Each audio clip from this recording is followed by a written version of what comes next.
Bonjour à tous, aujourd'hui on parle péchés capitaux d'entrepreneurs ou quel est l'impact de la gourmandise, de l'avarice, de l'orgueil ou de la luxure sur votre posture d'entrepreneur et ce que ça peut provoquer comme défaillance éventuelle. En clair, comment planter sa boîte dans les meilleures conditions? C'est grâce au péché. Donc, si vous voulez savoir comment ne pas planter votre boîte, il faut être présent, il faut regarder cette conférence. Merci à tous. 13h05, je propose qu'on y aille.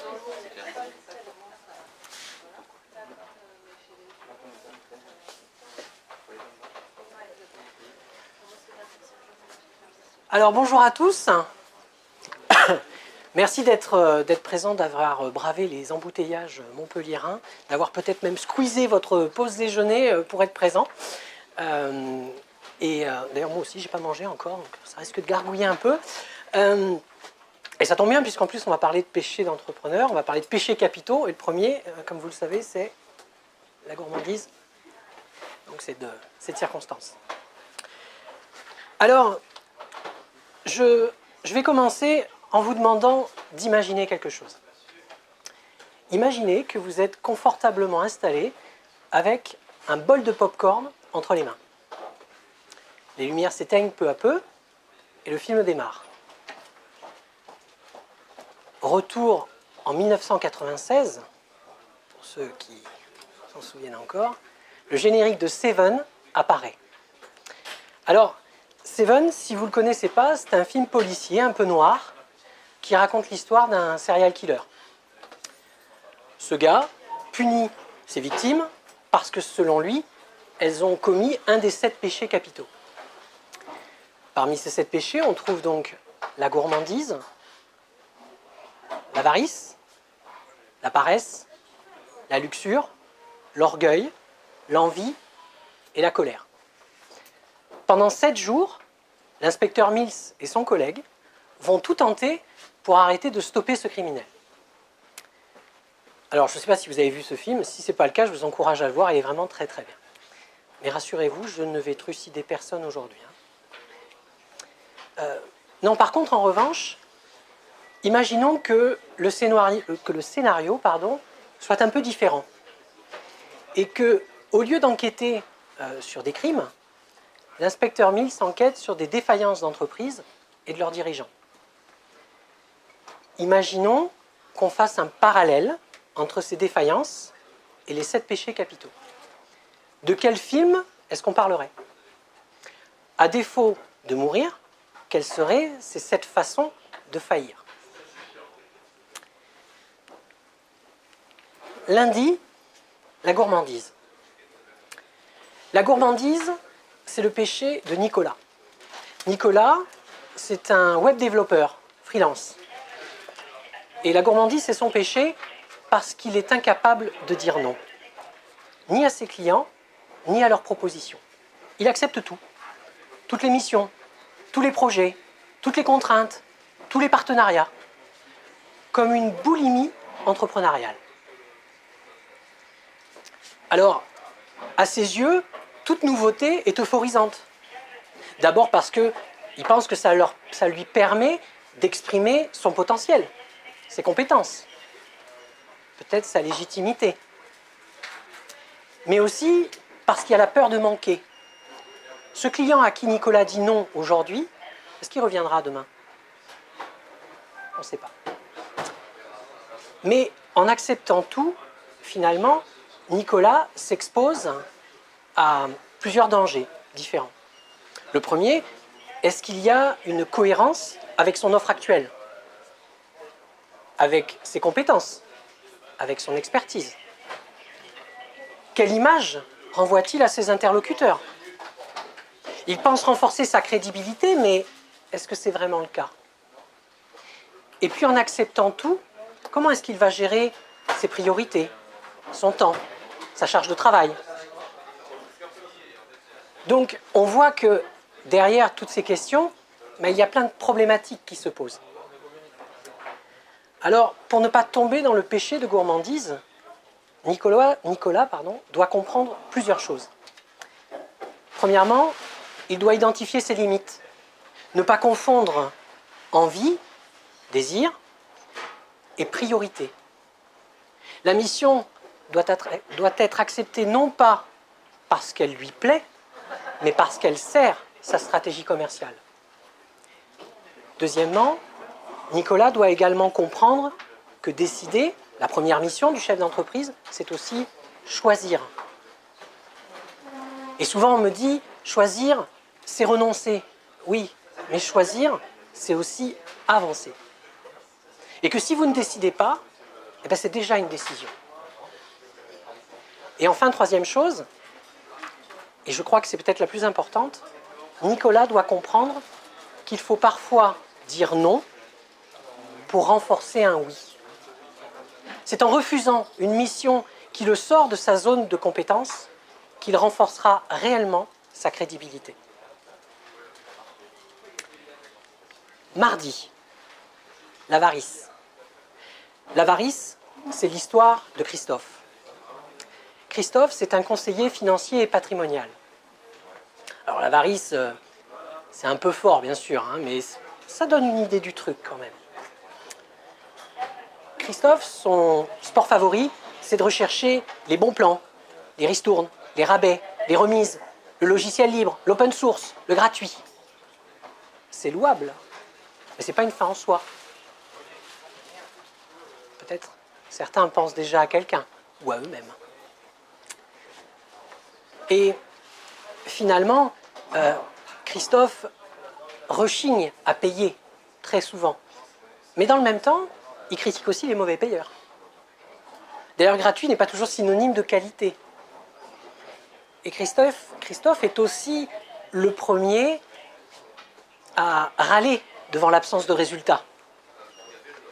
À tous les Christophe qui me disent qu'un professionnel coûte cher, je leur pose toujours la même question. Combien coûte un incompétent en argent et en temps gaspillé? Face à ce besoin de ne rien dépenser, Christophe pourrait se poser plusieurs questions. Quel rapport entretient-il avec l'argent? D'ailleurs, que dit-il? Je dépense ou j'investis? Les mots ne sont jamais anodins. Ils ont toujours une signification très personnelle. Est-ce que sa perception de l'avenir conditionne-t-elle les achats qu'il reporte? Mais en les reportant, est-ce qu'il n'est pas en train d'obscurcir lui-même cet avenir? L'argent, c'est à la fois le moteur et la récompense des entreprises. Le moteur parce que ça fait tourner la machine, et la récompense parce qu'elle indique le succès des solutions proposées. Alors, c'est pas simple, effectivement, c'est une histoire d'équilibre et d'arbitrage. Mais c'est surtout, à mon sens, une histoire d'objectif. Combien de Christophe ne se fixent pas d'objectifs clairs et précis dans leur gestion d'entreprise? Si Christophe ne souhaite pas tomber dans le péché d'avarice, effectivement, il doit se fixer des objectifs, parce que le péché d'avarice, c'est considérer que l'argent est une fin, alors qu'en fait c'est un moyen. Rapprochez-vous, je vous en prie. Bienvenue. Mercredi. Mercredi, c'est la paresse. La paresse, c'est l'histoire de Patricia. Patricia est consultante RH et managériale. Patricia imagine un monde merveilleux. Des sujets de formation, des ateliers ludiques, des entreprises qui changent leurs pratiques, des collaborateurs investis et épanouis dans leur job. Le rêve, quoi. Sauf qu'en fait, Patricia est chez elle et que tout ça, c'est dans sa tête. Elle ne rencontre personne, ne démarre aucune action et ne fait que rêver, justement. Alors c'est vrai que des fois, imaginer ce monde merveilleux, c'est plus exaltant que de se confronter à la réalité. C'est vrai. Mais en fait, derrière le péché de paresse, souvent, il y a des peurs. Peur de se tromper et de causer du tort. Peur d'échouer et de ce que ça implique. Peur du regard des autres. Peur de perdre confiance en soi. Alors oui, c'est vrai, il peut être tentant, des fois, de ne pas tenter, justement. Mais finalement, la paresse, ce n'est pas simplement un manque d'action, c'est plus une incapacité à agir. Parce que Patricia réfléchit. Dans son esprit, elle visualise tout ce qu'elle peut faire. Elle n'a pas le sentiment d'être paresseuse. Au contraire, elle agit beaucoup, mais dans sa tête. C'est juste qu'elle voudrait que tout soit parfait, que tout soit impeccable, comme elle l'a souhaité.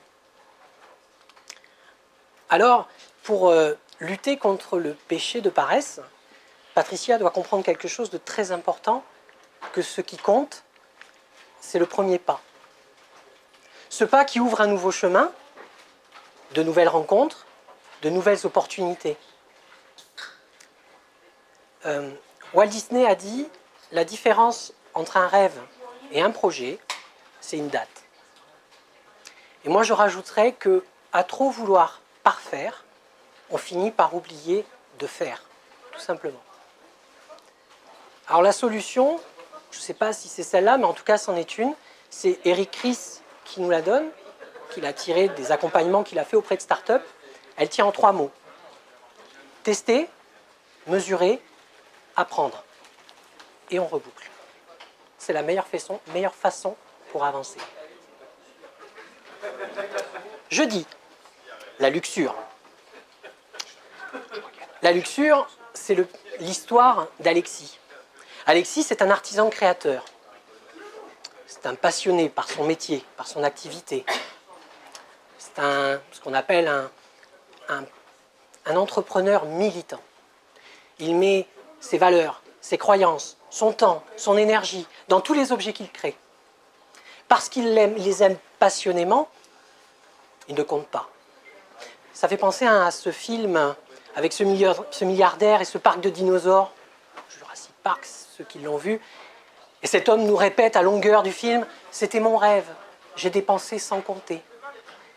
Ouais, et le rêve vire au cauchemar.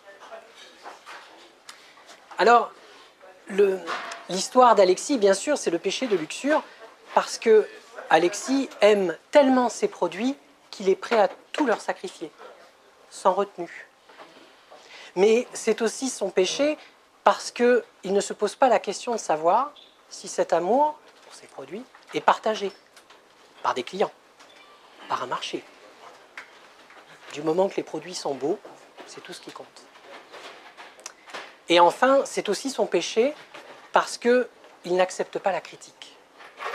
C'est le problème souvent des entrepreneurs militants, c'est que parce qu'ils mettent leurs croyances et leurs valeurs et tout ce qu'ils ont dans leurs produits, rejeter le produit, c'est également rejeter ce qu'ils sont, ce qu'ils croient. Alors, j'ai envie de dire, les étagères des entreprises sont remplies de super produits parfaits qui n'ont jamais trouvé un seul client. Je le répète souvent aux gens que j'accompagne, ce ne sont pas vos produits qui comptent, ce sont les solutions que vous apportez à vos clients. Et il y a une grande différence entre les deux. Parce qu'effectivement, se focaliser sur ces produits, c'est oublier, in fine, pourquoi vous avez créé votre boîte, voire pour qui. Donc, avoir une pensée orientée client, c'est la meilleure façon de ne pas tomber dans le péché de luxure, qui est de faire de produits parfaits, mais qui peut-être ne plairont à personne. Plutôt que de s'acharner vers cette perfection, Alexis devrait plutôt se rappeler de pour qui il fait tout ça finalement. Et c'est, je pense, une question que beaucoup d'entrepreneurs devraient se poser à chaque fois qu'ils veulent lancer un nouveau projet, un nouveau produit. Est-ce que c'est cohérent avec leur marché, avec leur cible et avec ce pourquoi ils ont créé leur entreprise? Sinon, c'est l'impasse assurée. Vous bloquez votre flexibilité, vous bloquez votre sens critique et vous finissez par vous enfermer dans ce monde que vous créez.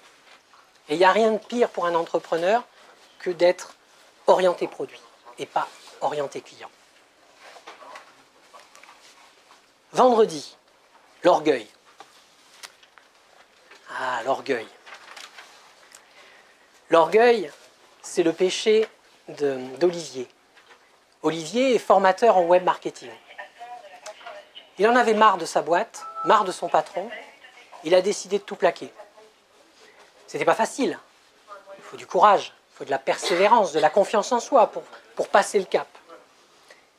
Et bien sûr, ce chemin, il l'a fait seul. Sa compagne était là pour l'épauler, pour le soutenir, mais beaucoup de choses se sont décidées dans sa tête. Quelle décision prendre? Quel choix faire? C'est pour ça qu'il faut du courage et de la confiance. Courage de lancer des actions, de se remettre en question et de penser que même face à l'adversité, on peut y arriver.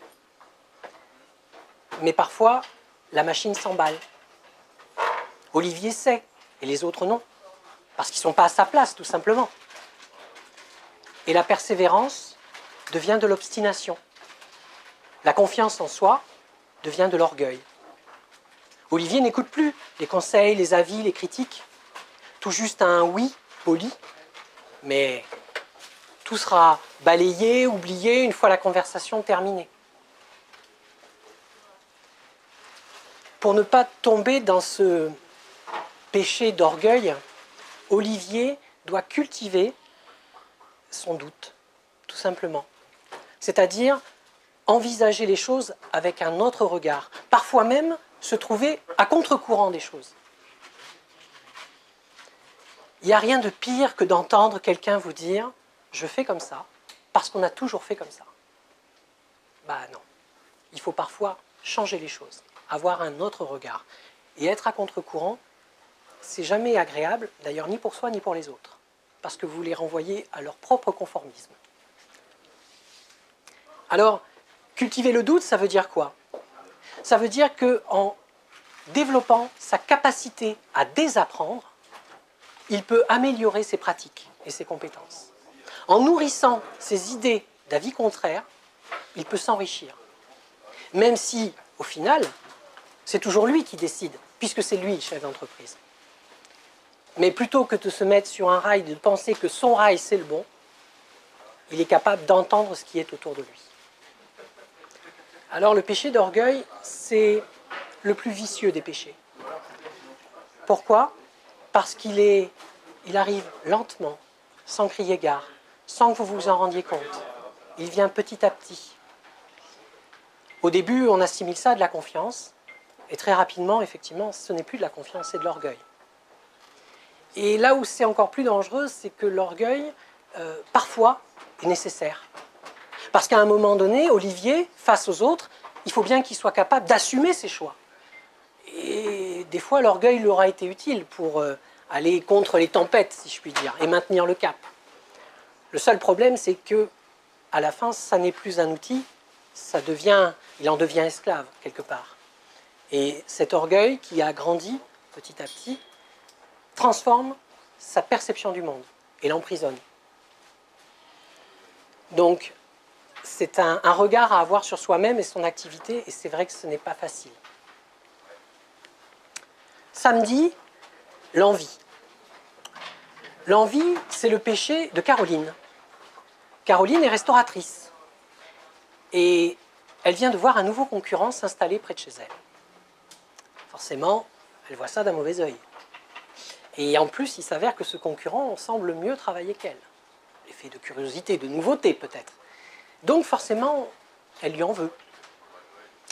Elle lui en veut et elle lui reproche cette réussite qui n'est pas justifiée. Après tout, elle est là depuis plus longtemps que lui. Elle se cherche peut-être de fausses excuses, de fausses raisons. Peut-être même qu'elle va lui reprocher des défauts qu'il n'a peut-être pas. C'est le moment de la mauvaise foi, un petit peu. Mais au fond, elle lui en veut, mais elle l'envie.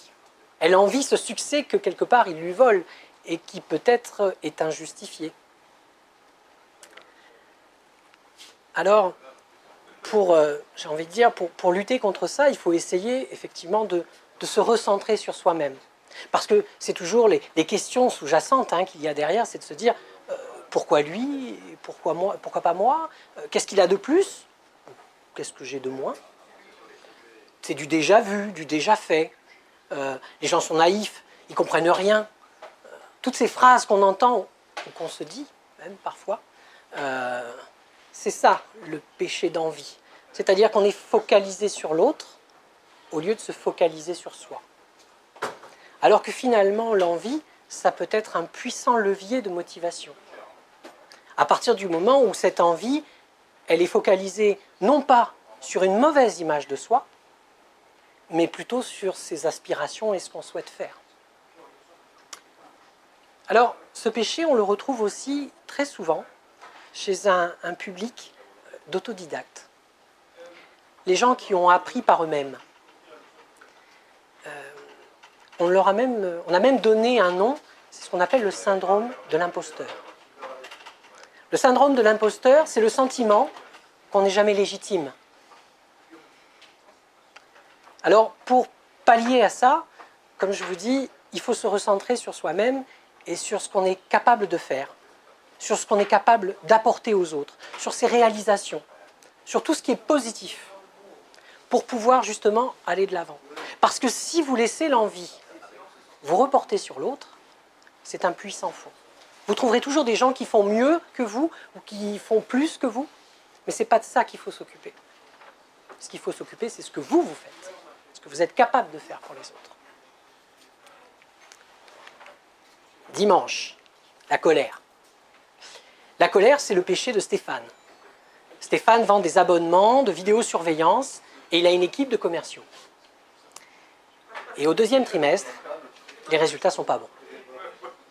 Alors, bien sûr, il y a des frais, des charges à payer, c'est compliqué, et Stéphane pète un plomb. Il est hors de question qu'il assume cet échec tout seul, donc des têtes vont tomber. C'est comme ça.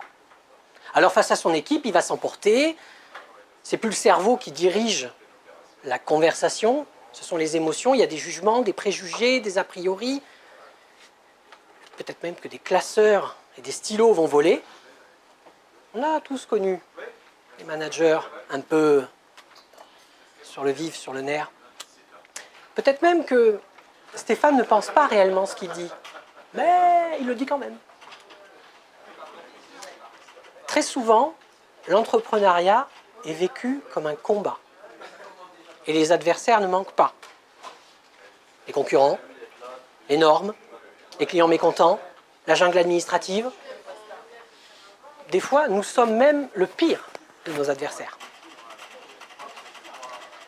Et j'ai envie de dire, pour ceux qui le connaissent, c'est pas pour rien que Sun Tzu et l'art de la guerre est encore enseigné dans de nombreuses business schools comme préalable à toute stratégie commerciale. Alors, il n'y a rien d'étonnant à trouver de l'agressivité chez Stéphane. Après tout, s'il veut réussir, s'il veut obtenir ses parts de marché, il doit être sans pitié. Peut-être c'est plus masculin que féminin. Il va y avoir une histoire de testostérone peut-être là-dedans. Et puis ça dérape. Ça dérape et les mots dépassent la pensée. Et très souvent, dans ce genre de situation, eh bien, l'instinct n'est pas bon conseiller. Effectivement, Stéphane a conscience des répercussions et des conséquences négatives que peuvent avoir son emportement. Mais c'est plus fort que lui. Il faut qu'il laisse, la luxure c'était tout à l'heure, il faut qu'il laisse exploser cette pression. C'est nécessaire. Parce que sinon, c'est lui qui va se retrouver en difficulté. Alors, est-ce qu'on peut s'empêcher de péter les plombs? J'aurais tendance à vous dire que non. Malheureusement, je ne crois pas que le péché de colère puisse être évité. Premièrement, parce que la colère fait partie des 4 émotions de base, avec la joie, la tristesse et la peur.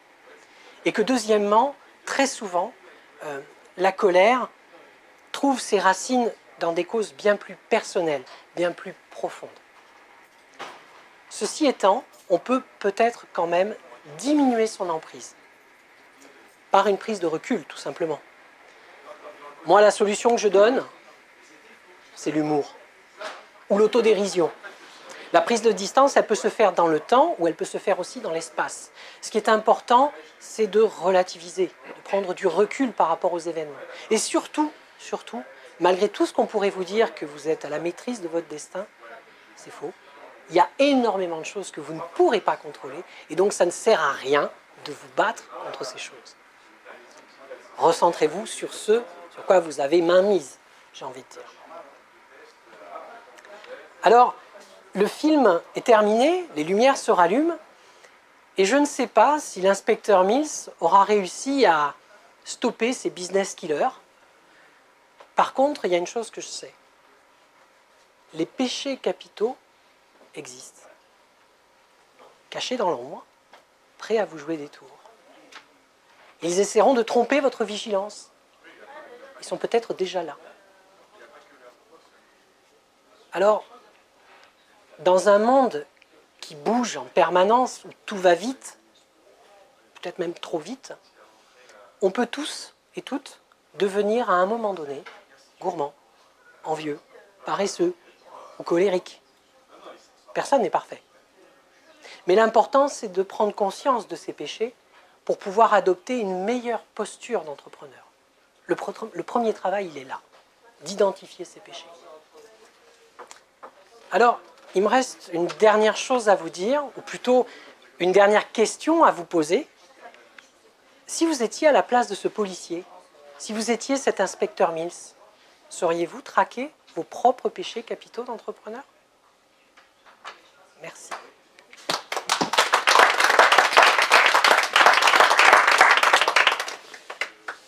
Je vous laisse la parole. Alors, ça doit cogiter peut-être.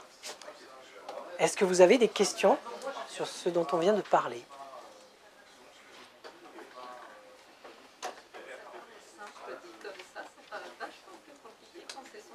Ouais. Alors, peut-être un sondage rapide à main levée. Qui pense ne pas être sujet au péché d'entrepreneur? Est-ce qu'il y en a? Ah, c'est bien, il y a de l'honnêteté. Des fois, il y a quelques mains qui se lèvent, plutôt masculines en général. Qui pense en avoir un ou deux? Ouais. On lève la main, pas trop quand même, hein? Ok. Qui pense en avoir 3 ou 4? Ouais. Qui pense en avoir plus de 5? Alors, plus de 5, je vous rassure tout de suite, c'est pas possible. Ce que vous imaginez être des péchés, c'est pas le cas. Il peut y avoir des zones de fragilité, mais c'est jamais le péché à proprement parler. Alors ceux qui en ont 0, bien souvent, je leur dis que le péché d'orgueil n'est pas très loin. Et alors, ceux qui ont repéré des péchés, ce seraient lesquels, d'après vous? La paresse. Le côté intellectualisation, idéalisation de son projet. Alors c'est quoi la clé? Alors la solution serait quoi? La solution, moi personnellement, Ouais. je pense, moi d'aller voir quelqu'un. Ouais. Alors, effectivement, je ne l'ai pas dit, mais il y a des solutions qui existent, peu importe qu'on soit en phase de création ou même plus tard. Bien sûr, l'accompagnement, la formation, le mentorat, peu importe la personne que vous choisirez et j'ai envie de dire la méthode que vous prendrez. Mais effectivement, c'est très important à un moment donné d'être accompagné pour une raison toute simple, c'est que vous trouverez plein de structures qui vous proposeront des outils pour faire une étude de marché, pour faire un business plan, pour trouver le bon statut juridique. Ok, tout ça, ça existe. Mais est-ce que vous trouverez des gens pour vous dire ce que ça va changer dans vos vies? Pour vous expliquer comment vous allez devoir vous comporter? Face à quelles difficultés vous allez vous trouver confronté? Quelles ressources vous serez obligé de mobiliser pour pouvoir pallier à ces difficultés? Là, c'est plus compliqué. Et comme on vit dans un pays où affirmer ses faiblesses, ça n'est pas bien vu, c'est encore plus compliqué d'aller chercher de l'aide. Mais je ne veux pas avancer sur un prochain thème de conférence que si ça vous intéresse, on en parlera. C'est comment devenir meilleur, oubliez vos points faibles. Mais effectivement, voilà, c'est souvent la problématique qui ressort. Je suis assez d'accord. Être accompagné, oui. Des questions? Allez-y, profitez-en, c'est le moment. Oui. Cette intellectualisation, c'est pas aussi la créativité en fait, qui est là, qui a besoin d'être mise en action. C'est ce que je disais, le problème de paresse et l'intellectualisation, elle n'est pas nocive en soi. Elle devient nocive quand à aucun moment elle ne débouche sur quelque chose de concret. Le créatif, bien sûr, qui passe par une phase d'idéation et de réflexion, mais très rapidement, il passe par une phase de conception aussi. Et c'est dans cette phase de conception que, voilà, on arrive finalement à créer quelque chose. Et le problème, c'est de vouloir tout de suite avoir le produit parfait. Et quand on est chef d'entreprise et qu'on passe 6 mois à essayer de pondre le produit parfait, le problème, c'est quoi? C'est que le marché, il a évolué en 6 mois. Et donc, le produit parfait que tu vas sortir, il était très bien, mais il y a 6 mois. Aujourd'hui, il est plus bon.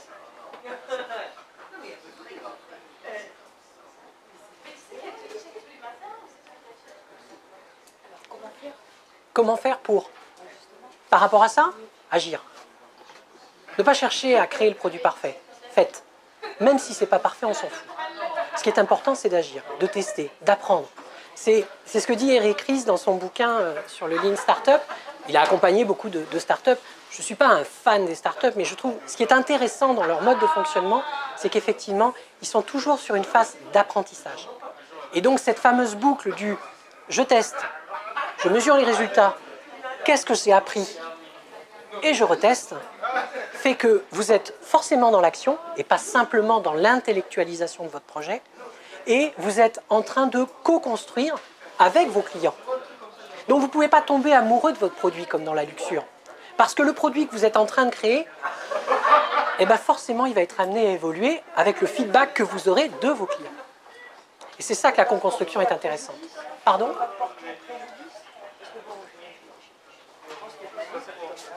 Ça ne peut pas porter un préjudice, si vous voulez, d'amener un concept qui soit amélioré. Du coup, le client, au départ, ne fonctionne pas forcément.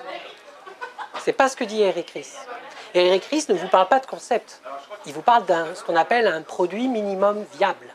C'est-à-dire un produit qui, certes, n'est pas parfait, mais qui apporte des fonctionnalités. Si je vous prends l'exemple très concret, quand avec Jean-Christophe, on a démarré ce projet, je ne vous explique même pas la première conférence. Ceux qui étaient présents, je pense que Claudia était là, la seule d'ailleurs, je crois qu'il était là sur la première. La vidéo, on n'avait pas la chance d'avoir Gilbert avec nous, ça a été un Facebook Live catastrophique, qui a quand même eu de la vue, mais catastrophique.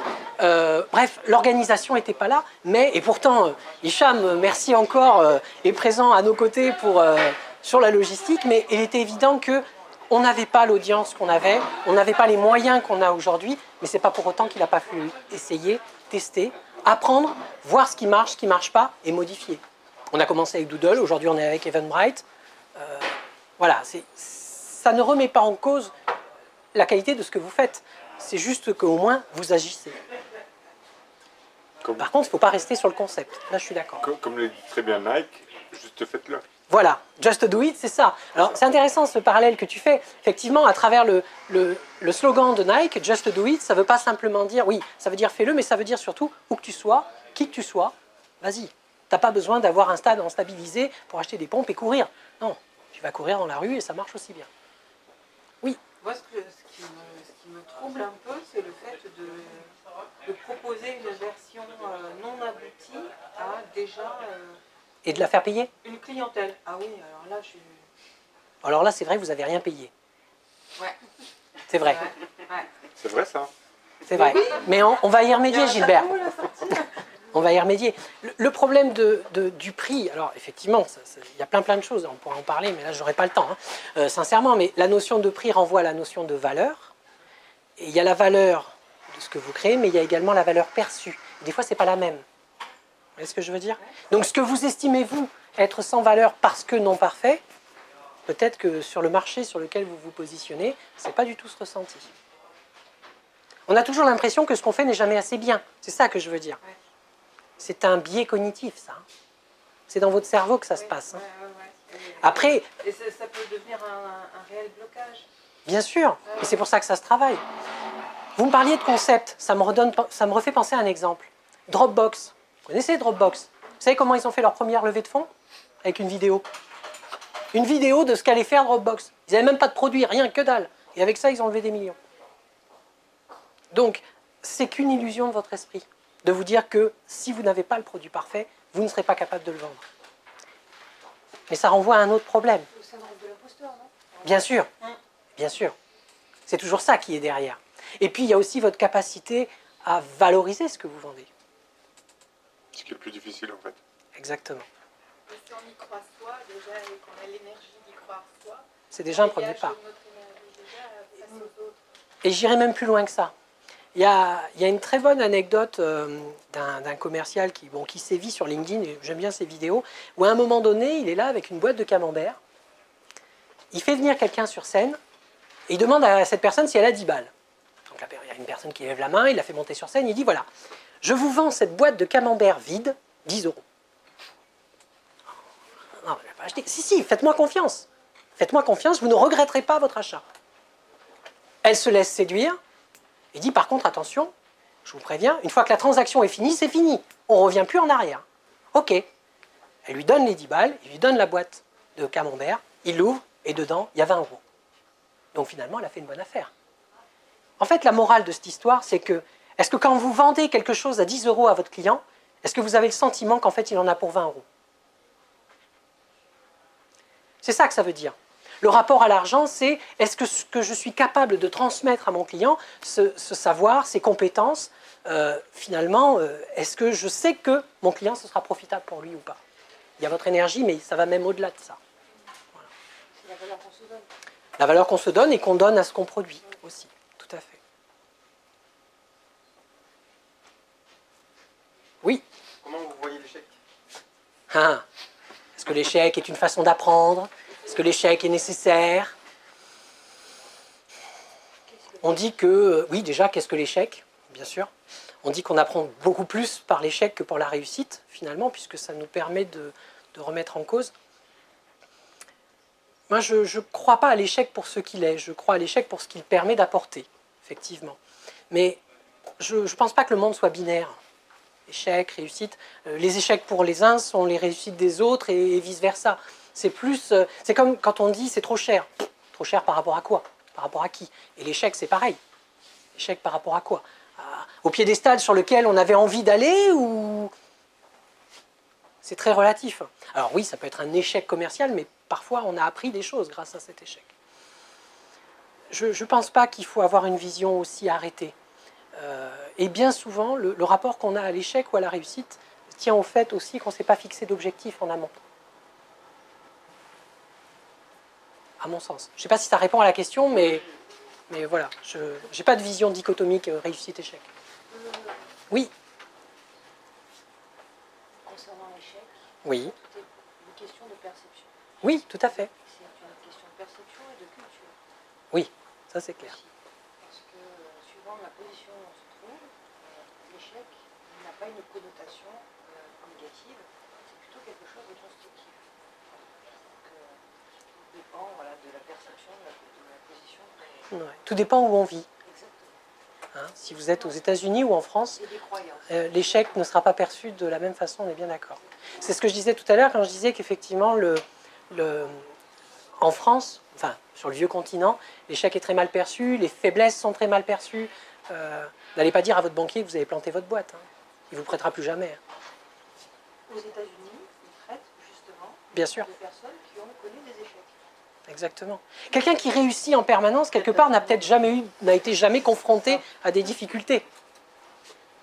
C'est pas parce qu'on réussit que finalement on est meilleur. C'est juste que peut-être le processus était plus optimal et qu'on n'a pas eu les difficultés face à soi et que tout s'est bien déroulé. Mais ça ne fait pas de nous forcément un bon entrepreneur. Voilà. Ça va plus loin que ça. L'iceberg, le haut de l'iceberg, Mhm. c'est des personnes qui réussissent, comme Henry Ford par exemple, lorsqu'il a voulu construire son moteur, il a essayé plus de 1000 fois. Tout à fait. Donc en fait, on voit la réussite, mais on ne voit pas le bas de l'iceberg, tout ce qui s'est passé auparavant. Alors là, on peut en citer plein comme ça. Est-ce que vous savez que Steven Spielberg a été recalé 3 fois de l'école du cinéma? Exactement. Ça fait rêver quand même. Que Walt Disney a dû avoir, je crois, plus de 100 refus bancaires avant de pouvoir ouvrir son premier parc. Que Edison a dû échouer 2000 fois avant d'inventer la lampe. Voilà. Alors- Ce que tu disais sur l'échec, ce qu'il faut aussi se dire, c'est aux États-Unis, ils disent souvent si vous n'avez pas d'échec, c'est que vous n'avez pas assez essayé. Exactement. Souvent là-bas, ils disent si vous voulez doubler votre taux de réussite, doublez votre taux d'échec. Et ce qu'on pourrait rajouter sur la notion d'échec, et c'est peut-être pour rejoindre ce que tu disais, le problème majeur de l'échec, c'est pas de se tromper. c'est d'espérer des résultats différents alors qu'on ne change pas sa méthode. Parce que les mêmes causes produisent les mêmes effets. Et donc, vous aurez des échecs à répétition. Et ça, oui, je suis d'accord, c'est pas bon. Exactement. Et on voit beaucoup de gens qui se condamnent à refaire et à reproduire les mêmes choses en espérant que tout d'un coup, Marraine l'a fait, va arriver et va changer le résultat. Non, mais ça n'existe pas. Hein. C'est Walt Disney qui le fait, oui, d'accord. Mais ça ne marche pas comme ça.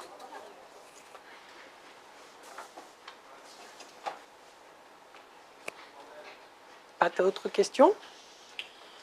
Alors, questions ou remarques, vous avez le droit de ne pas être d'accord ou... Non, c'est bien, ça fonctionne bien la présentation. Bravo. Ah, merci. Donc, il a fallu essayer pour progresser. Alors, si vous n'avez pas de questions, ce que je vous propose, c'est que Jean-Christophe, ici présent, nous fasse un petit teasing sur celle qui arrivera le 17 avril. Hein, je te laisse la main et présenter ça. Bon, merci pour Franck, merci pour Avec plaisir. vos questions, parce que ça aide toujours et c'est ça l'intérêt. Comme à chaque fois, on présente la formule d'après, donc Hicham va encore nous accueillir et Gilbert va encore nous filmer, donc merci à tous les deux. Et le but, ça sera de parler, alors je ne sais pas si vous avez vu le titre, c'est pour créer, arrêter de penser. On aurait même pu mettre pour être productif, être efficient, arrêter de penser. Donc c'est la vertu de savoir prendre du recul et de prendre des pauses. Parce que souvent, les gens ont l'impression qu'il faut être focalisé sur quelque chose, et souvent, quand on n'arrive pas à trouver de solution, on n'arrive pas à créer quelque chose, on a tendance à y rester. Alors que le but, c'est justement de s'arrêter, de savoir s'arrêter. Donc si pour vous, par exemple, les pauses, comme on entendait les machines à café, c'est de checker ses mails, ou c'est de répondre au téléphone, ou de surfer sur Internet, ça peut être aussi, si vous vous rendez compte que vous prenez moins de 20 pauses dans la journée, pas des pauses d'une demi-heure à chaque fois, sinon vous ne travaillez pas, c'est que là, l'histoire qu'on va vous raconter, l'histoire d'Eric, vous sera utile, parce que ça vous permettra de comprendre pourquoi c'est efficace de savoir prendre du recul, d'arrêter de penser, et surtout comment faire, parce qu'on a eu les questions justement là tout de suite, comment faire pour arrêter de penser, comment faire pour éviter de tout le temps checker son téléphone, et on va parler par exemple d'éléments comme la sérendipité, c'est-à-dire beaucoup de gens résument ça avec l'opportunisme, mais en fin de compte, il faut avoir un esprit préparé pour ça, et la créativité commence là-dessus, c'est de se dire comment je vais faire pour voir un échec, on parlait tout à l'heure d'Edison, etc., une réussite. Il y a beaucoup d'inventions qui sont dues à ça. Voilà. Donc c'est le 17 avril, comme tu disais, même endroit, même heure. Et si vous avez des suggestions, parce qu'on va mettre les prochains thèmes en ligne avec Hicham et Franck, vous allez recevoir un mail avec des questions, et dans les questions justement de nous suggérer des sujets. Si on connaît des personnes où nous-mêmes sommes capables d'y répondre, on pourra faire des wake-up sur le sujet. Alors justement, voilà, d'où l'introduction, puisque on apprend et on améliore de jour en jour à chaque conférence. Aujourd'hui, nos fameux talks deviennent wake-up. Wake-up parce que ça réveille, donc les histoires qui réveillent, en tout cas c'est le souhait qu'on avait. On vous parle de ça parce qu'il va y avoir la création, je pense qu'elle est, oui, elle est effective, la création de la page Facebook Wake Up. Donc je vous invite d'ores et déjà à la suivre. Pourquoi? Parce que vous y trouverez la programmation des prochains événements, les dates, les lieux, les thématiques. Vous y retrouverez également tous les liens vers les vidéos que fait Gilbert, donc même si vous avez envie de revoir une conférence ou de voir celles qui ont déjà eu lieu, vous pourrez également, on réfléchit même à faire du podcast, c'est-à-dire du podcast audio, ça peut être sympa aussi. Donc c'est-à-dire la même chose que ce que vous venez d'entendre, enfin voir plutôt, mais en version audio. Et surtout, moi, ce que j'aimerais beaucoup, c'est qu'on on va créer également un groupe Facebook public pour permettre à tous ces entrepreneurs que vous êtes de se retrouver, d'échanger, d'interagir, de pouvoir discuter et d'échanger avec les speakers qui seront là, puisqu'aujourd'hui, certes, il n'y a que Jean-Christophe et moi, mais très prochainement, il y en aura d'autres, puisqu'on n'a pas la science infuse, et on ne va pas changer le monde à deux. Par contre, on a très envie de faire vivre cette aventure et de pouvoir y greffer toutes les bonnes âmes et les bonnes intentions. Voilà. Donc on vous remercie à tous d'être présents et on est disponible encore pour échanger avec vous, voilà, si vous le souhaitez. Merci beaucoup. Merci.